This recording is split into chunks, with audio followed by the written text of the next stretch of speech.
Vamos en este momento en vivo. El presidente López Obrador encabeza la ceremonia de inauguración del Congreso Nacional de Tribunales Superiores de Justicia. Escuchemos. Cambios verdaderos, que se está llevando a cabo una transformación en la vida pública de México.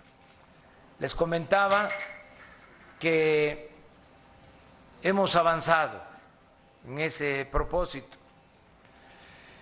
que hay más confianza de los ciudadanos, de sus autoridades,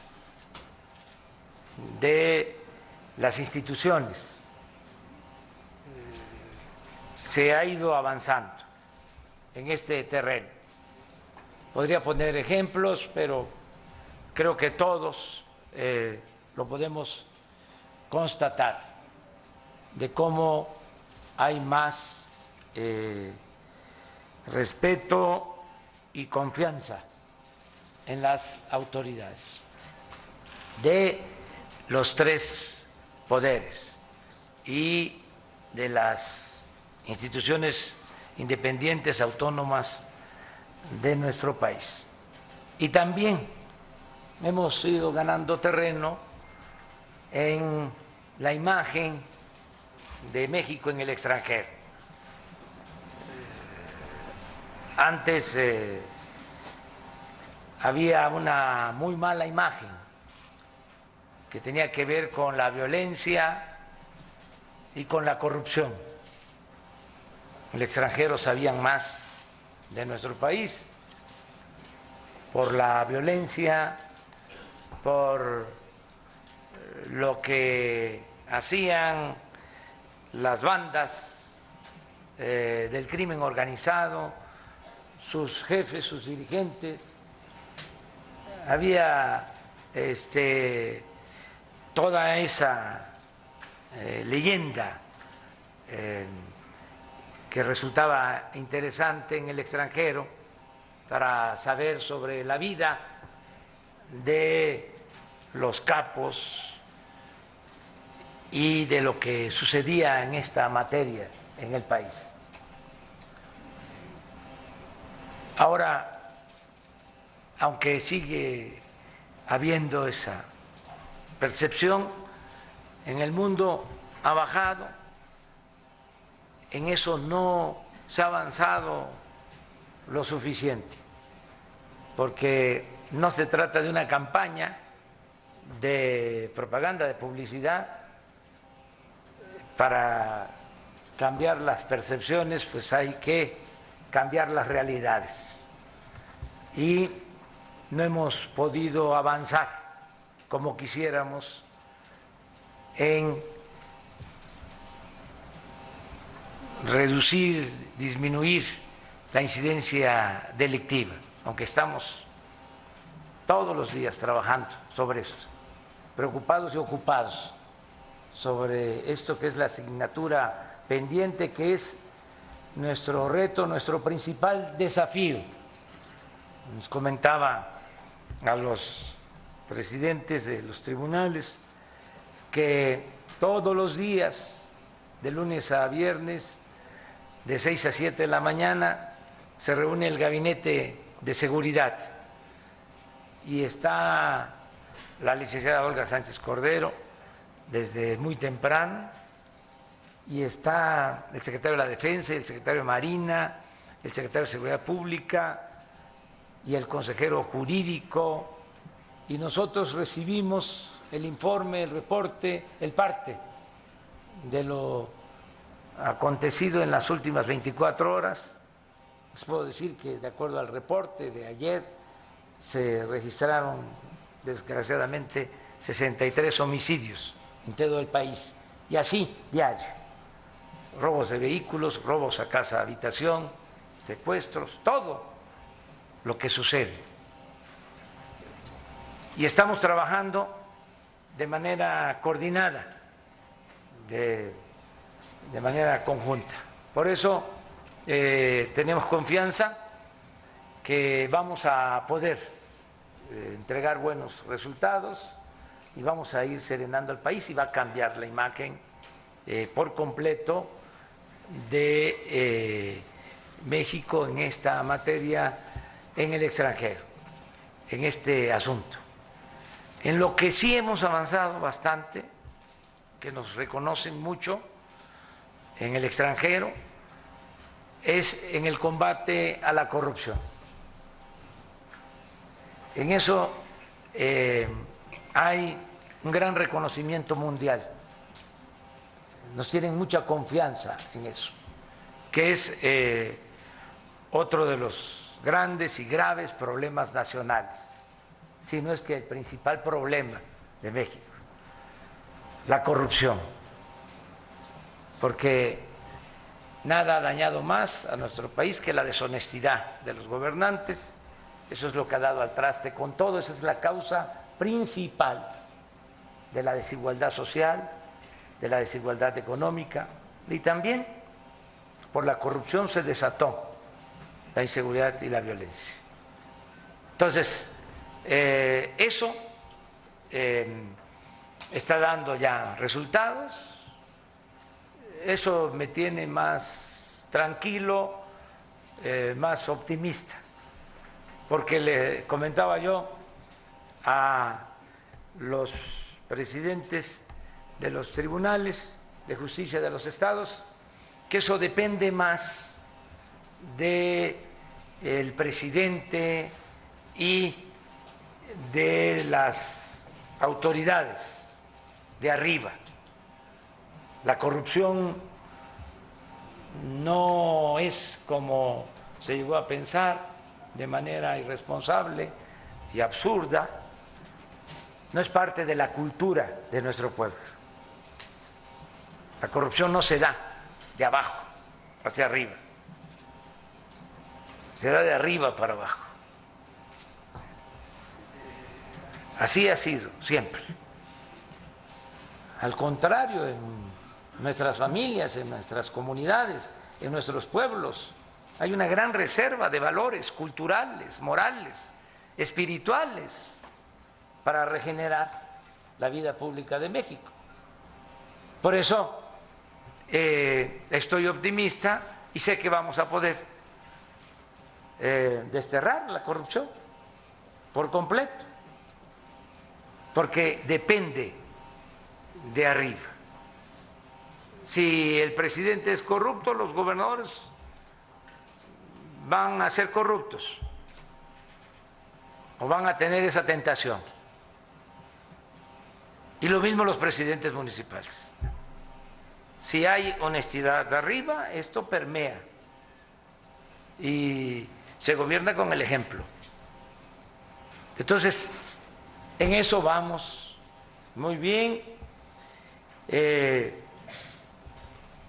pero tenemos que avanzar, repito, en el terreno de la impartición de justicia y de conseguir la paz, de enfrentar el flagelo de la violencia, que es un tema complejo, porque no depende del todo solo de el presidente o de las autoridades superiores o de los tres poderes.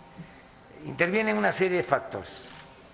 Tiene que ver con la política económica que se ha venido imponiendo, que abandonó al pueblo, que convirtió al gobierno en un facilitador para el saqueo, y el gobierno dejó de atender las demandas sociales, se desatendió de la justicia social.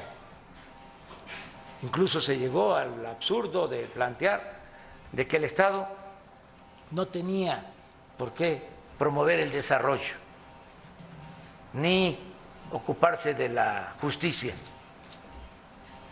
que todo esto lo podía hacer el mercado, porque si había crecimiento económico, si le iba bien a los de arriba, si llovía fuerte arriba, iba a gotear abajo, como si la riqueza fuese contagiosa, permeable, y que no hacía falta la intervención del Estado.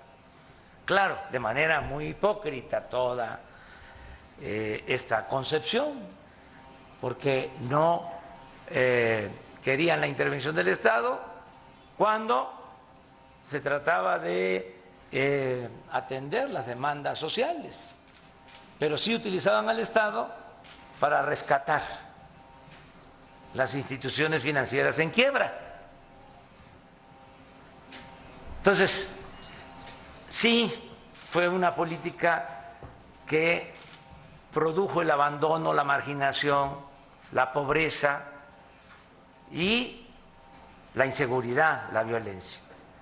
Y esto se hizo acompañar de pérdida de valores, porque aún, como ya lo dije, con toda la reserva de valores que tiene nuestro pueblo, se afectó mucho la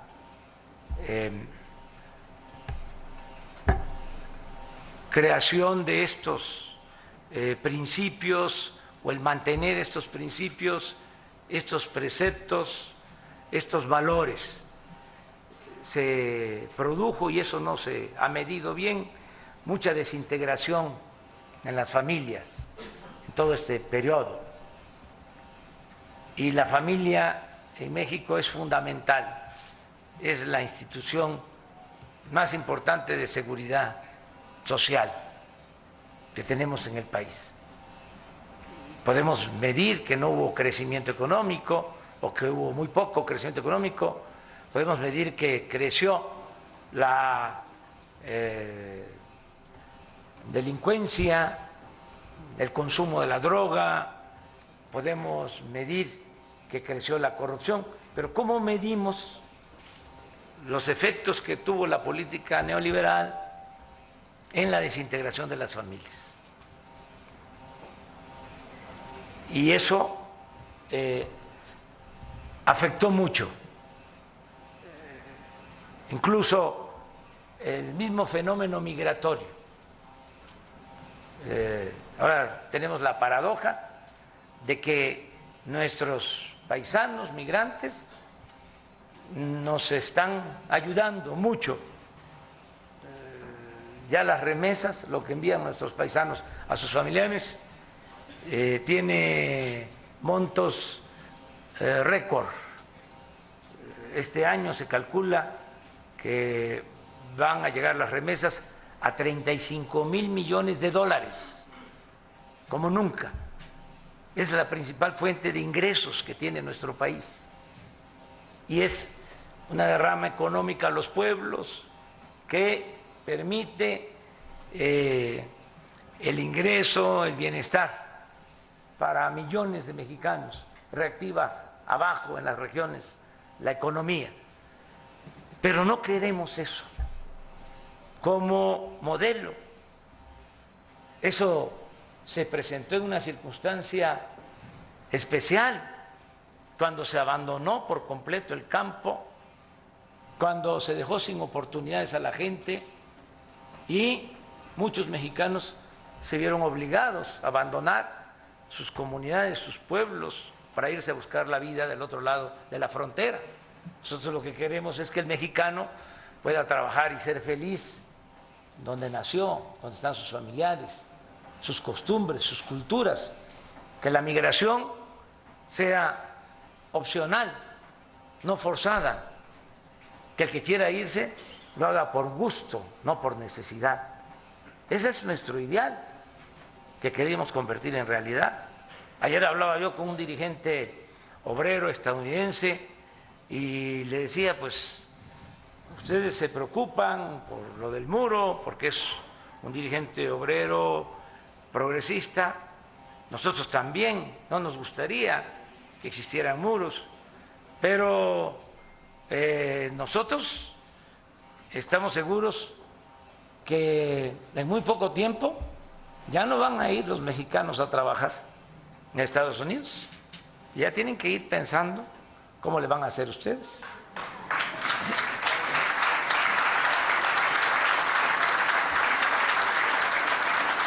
Porque ese es el modelo que queremos, que la gente tenga trabajo. Y les puedo poner ejemplos de lo que se está haciendo. Por ejemplo, en Chiapas, hoy están trabajando 80,000 productores, campesinos, 80,000 con empleos permanentes, no empleo temporal. 80,000 que están sembrando solo en Chiapas 200,000 hectáreas de árboles maderables y frutales. Y en otros estados del sureste se están sembrando más de 500,000 hectáreas con empleos para 200,000. Si se promueve y se trae, y hay que seguirlo haciendo, una planta para producir automóviles de la industria automotriz muy grande, como están muy desarrolladas tecnológicamente, pues pueden generar 50,000 empleos. Pero nosotros estamos nada más en ese programa que se llama Sembrando Vida, creando actualmente 200,000 empleos. Y el año próximo otros 200,000, porque tenemos la tierra, porque tenemos el agua y porque sobre todo tenemos la sabiduría, el conocimiento de los campesinos de cómo cultivar la tierra.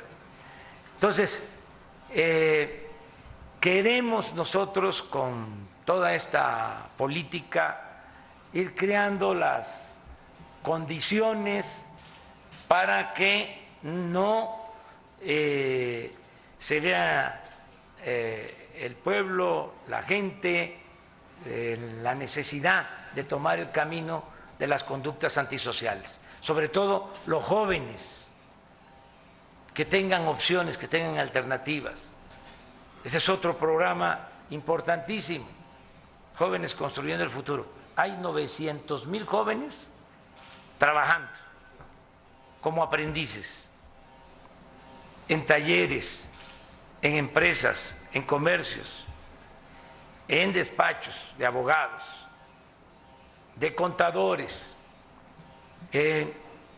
tienen tutores, que puede ser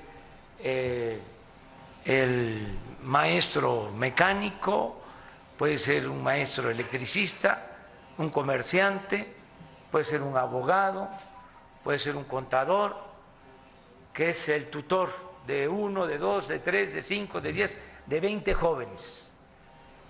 Y lo está formando en el oficio, en la profesión. Y se le paga a esos jóvenes un sueldo mientras se capacitan de 3,600 pesos mensuales. El propósito es que todos los jóvenes tengan garantizado el derecho al estudio y al trabajo. ¿Qué hicieron las anteriores administraciones, los anteriores gobiernos por los jóvenes?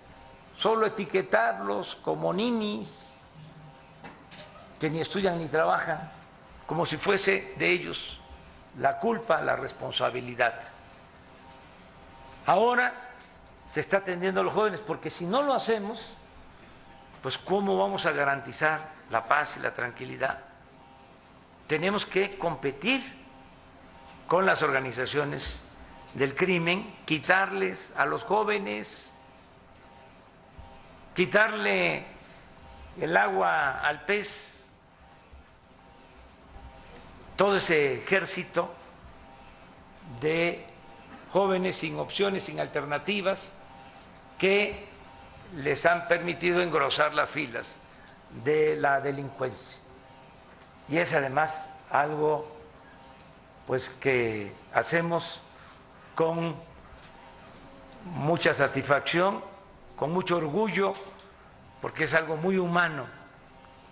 Duele mucho el que se abandone a los jóvenes, y que cuando el joven toma el camino de las conductas antisociales, se le reprime, se le masacra. Las cárceles están llenas de jóvenes, los que pierden la vida, los homicidios, la violencia, la mayoría jóvenes. Acaba de pasar esta tragedia tremenda en Coatzacoalcos, uno de los que roció la gasolina, un joven de 15 años. Entonces, tenemos que atender a los jóvenes.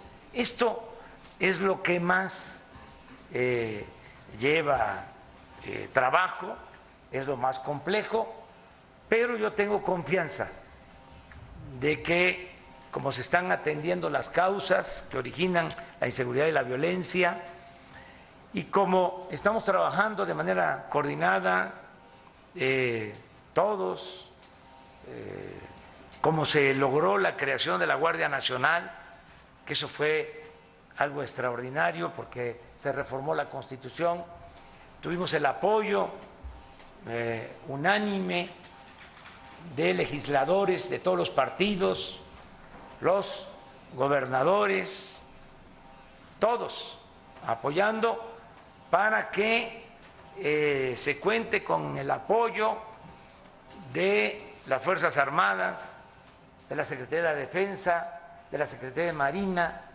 que no podían hacer labores de seguridad pública. Imagínense, el gobierno federal contaba solo con 10,000 efectivos de la Policía Federal para atender la demanda de seguridad pública. En el caso de las policías, ahora también lo comentaba yo, ayer estuve con los empresarios de Yucatán y hablamos del tema de seguridad y los felicité y felicito a las autoridades de Yucatán porque han mantenido la paz, la tranquilidad en Yucatán. Es un ejemplo a seguir. Pero entre otras cosas, tienen en Yucatán, con 2 millones de habitantes, 9,000 policías. En el Estado de México no es ningún reproche, porque quiero también decir que estamos trabajando de manera coordinada con el gobierno del Estado de México y ha actuado muy bien el gobernador del Estado de México. Estamos trabajando de manera conjunta con Alfredo del Mazo, pero la realidad es que son 17 millones de habitantes y hay 16,000 policías. Entonces, con la Guardia Nacional, ahora podemos contar con el apoyo, como está sucediendo, porque tenemos esas dos instituciones que son fundamentales, la Secretaría de la Defensa y la Secretaría de Marina. Por algo, porque el pueblo es sabio, cada vez que se hace una encuesta sobre las instituciones, son las que salen mejor calificadas de todas las instituciones, Marina y Defensa. Bueno, contamos con el apoyo de ellos. Antes no se podía, y son 230,000 soldados y 65,000 marinos. Ahora, con la reforma a la Constitución, vamos a poder contar con el apoyo de estas dos instituciones, y eso también es un avance importante. Claro, tenemos que cuidar que estas instituciones nos ayuden en la tarea de seguridad, garantizando los derechos humanos y con el uso regulado de la fuerza. Pero ese es un proceso que se puede llevar a cabo, que ya incluso se había iniciado en estas dos instituciones. Y hasta ahora estamos trabajando muy bien. Lo dije en el informe, el soldado es pueblo uniformado y es el pueblo protegiendo al pueblo. Eso es lo que se está haciendo con lo de la Guardia Nacional. En todo esto también tengo confianza de contar con los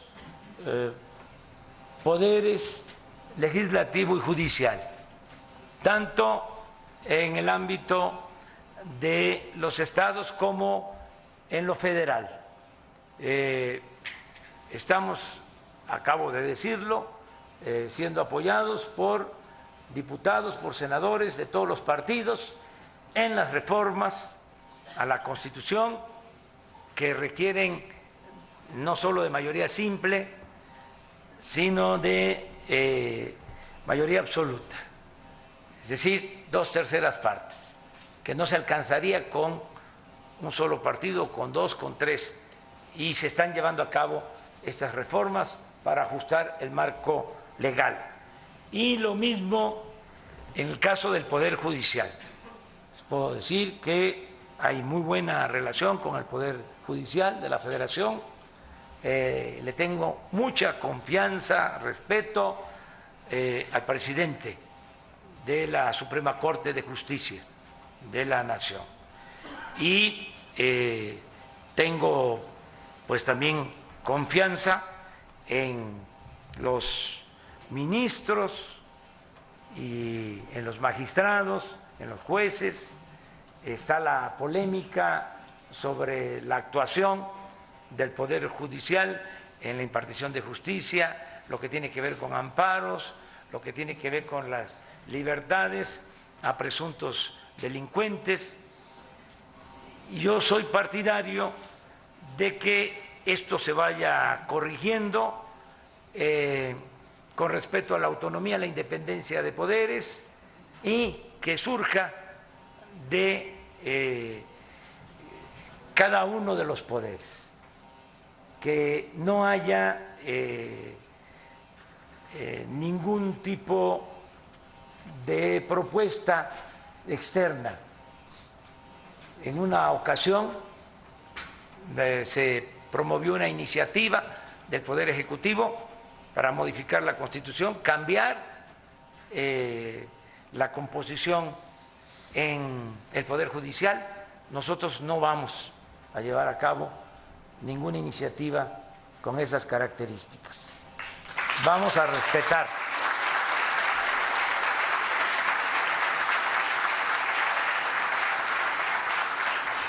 vamos a ser respetuosos de la autonomía, de la independencia del Poder Judicial Federal. Y en el caso de los tribunales de justicia en los estados, el Poder Judicial en los estados, pues lo mismo, nos da mucho gusto el poder platicar con ustedes, conversar con ustedes, dialogar con ustedes. Yo tengo una muy buena experiencia de cuando fui jefe de gobierno en la Ciudad de México, se las puedo compartir. Llegué a ser jefe de gobierno y ya me encontré que se había logrado una elección libre del presidente del Tribunal de Justicia de la Ciudad de México. Por primera vez los magistrados eligieron, es decir, no hubo injerencia, no hubo línea, como se dice coloquialmente.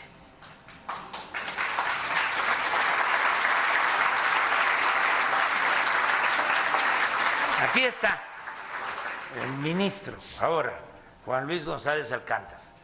Él fue el primero que fue producto de una elección de los magistrados. Y aquí está el segundo, que también fue presidente, igual.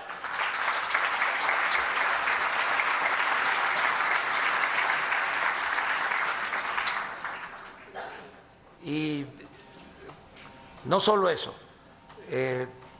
los jueces que pasaban a ser magistrados, hay un procedimiento en donde en ese entonces, no sé cómo sea ahora, el jefe de gobierno mandaba la terna al Congreso, en este caso a la Asamblea, y yo recibía la terna de el Tribunal de Justicia.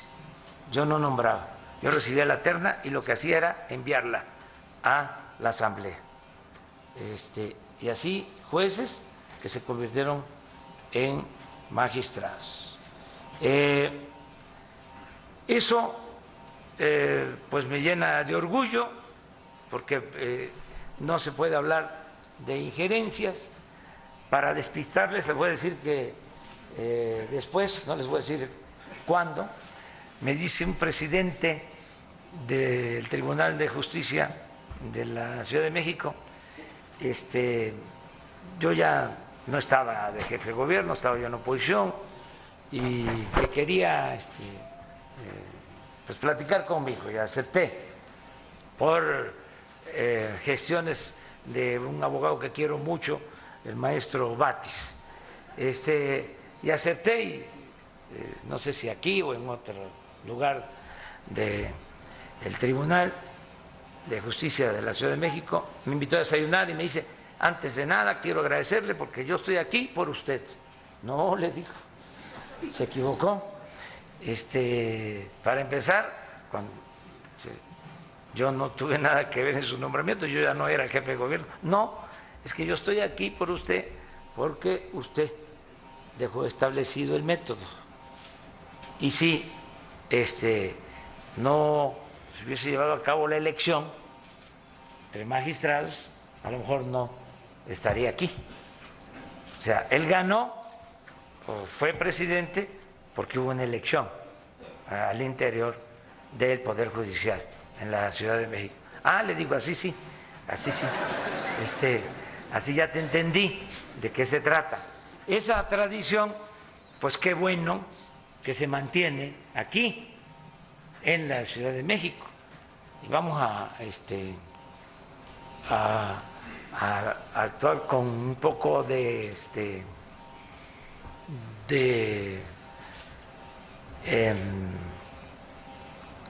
provocación, en buenos términos, ¿no? Cariñosa, afectuosa. Hay que hacer lo mismo en todos los estados.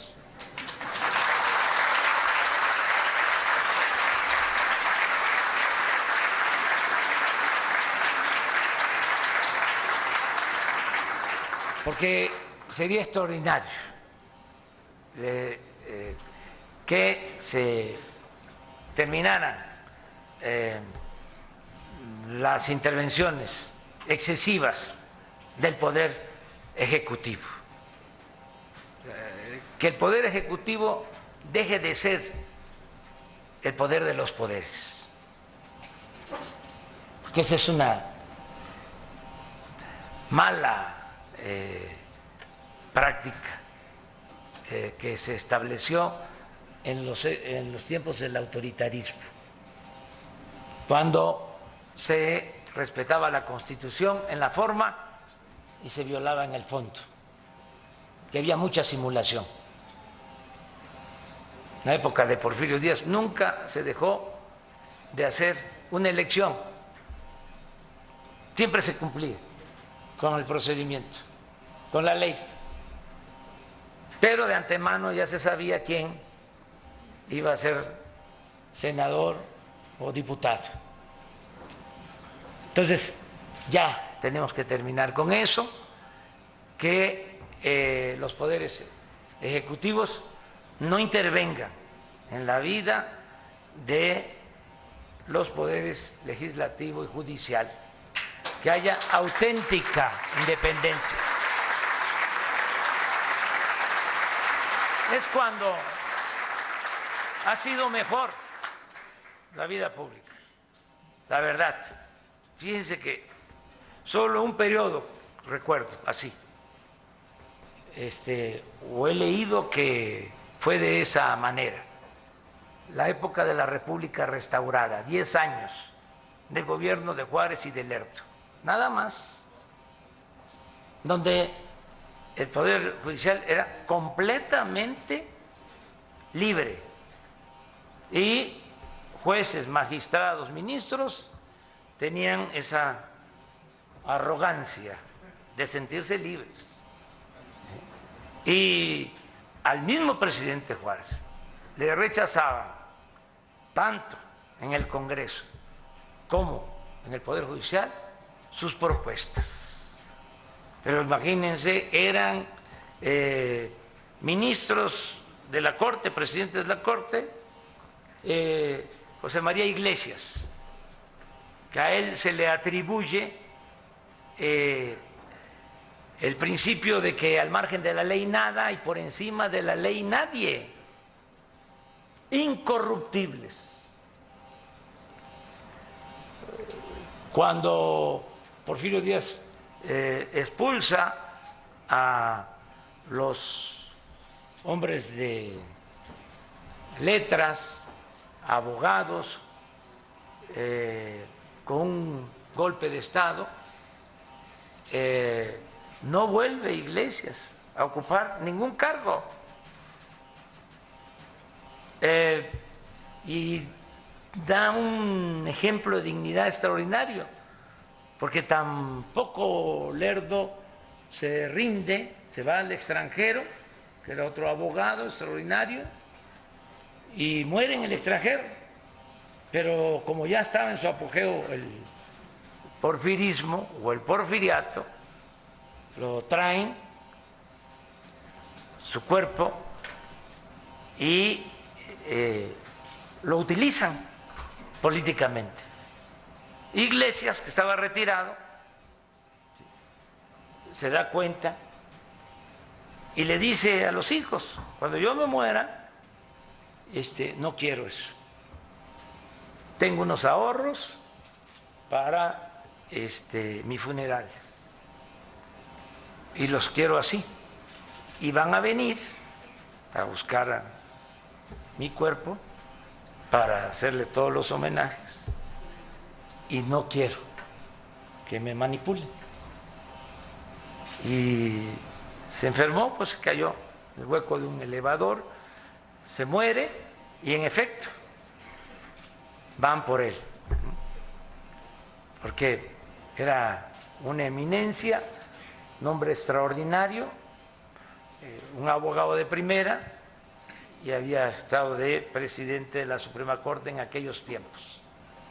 Y dicen los hijos: no, porque ya mi papá nos aconsejó cómo quería su funeral y no permite ni muerto que lo manipulara.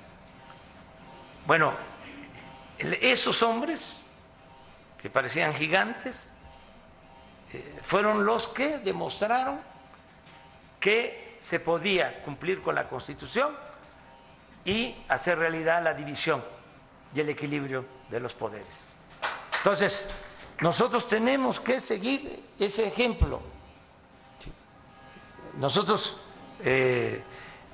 vamos a garantizar la plena libertad a ministerios públicos, a jueces, a magistrados y desde luego a ministros. Ahora, un cambio importantísimo de estos tiempos fue la autonomía de la Fiscalía General, lo que era la Procuraduría, y lo mismo, soy muy satisfecho porque el fiscal es una persona íntegra, Alejandro Germanero, independiente. Nos hemos visto 3 veces en 9 meses, y eso en actos como este. No le he hablado por teléfono, ni he mandado recados, no tengo palomas mensajeras, ni halcones para mandar recados. La Fiscalía es independiente, es autónoma, como era antes. El procurador dependía del presidente y recibía línea y se fabricaban delitos a opositores y había consigna y me lo aprietas. Eso ya se terminó. Ya no hay eso. Y Alejandro actúa con independencia, con autonomía y además, felizmente, es un hombre íntegro y me da toda la confianza y yo creo que le da toda la confianza al pueblo de México, el nuevo fiscal de la República.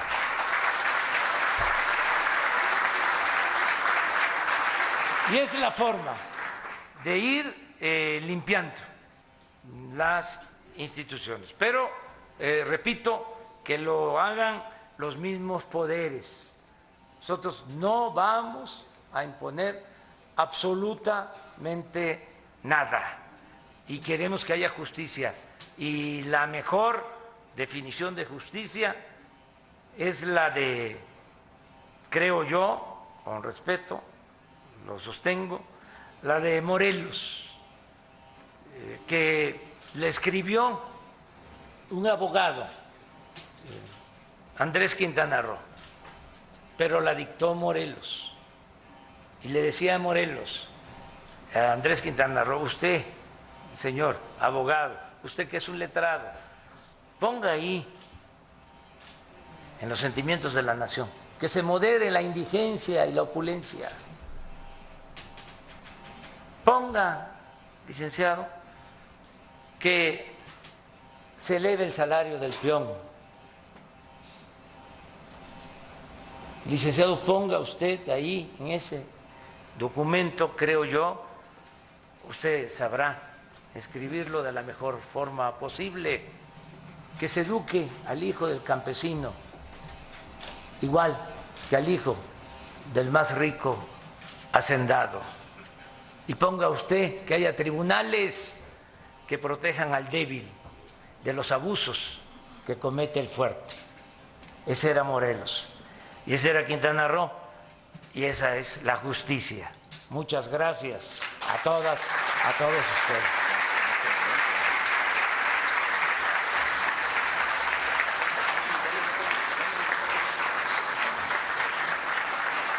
Siendo las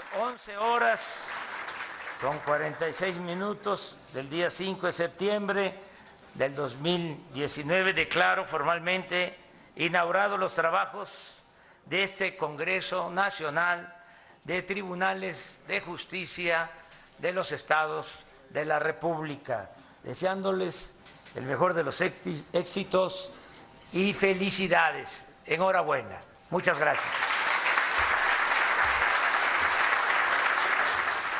Hemos escuchado el mensaje del presidente Andrés Manuel López Obrador al encabezar la ceremonia de inauguración del 42º Congreso Nacional de Tribunales Superiores de Justicia de la República Mexicana. Vamos a una pausa. Nosotros estamos en Excelsior Informa. Tenemos mensajes. Regresamos con más.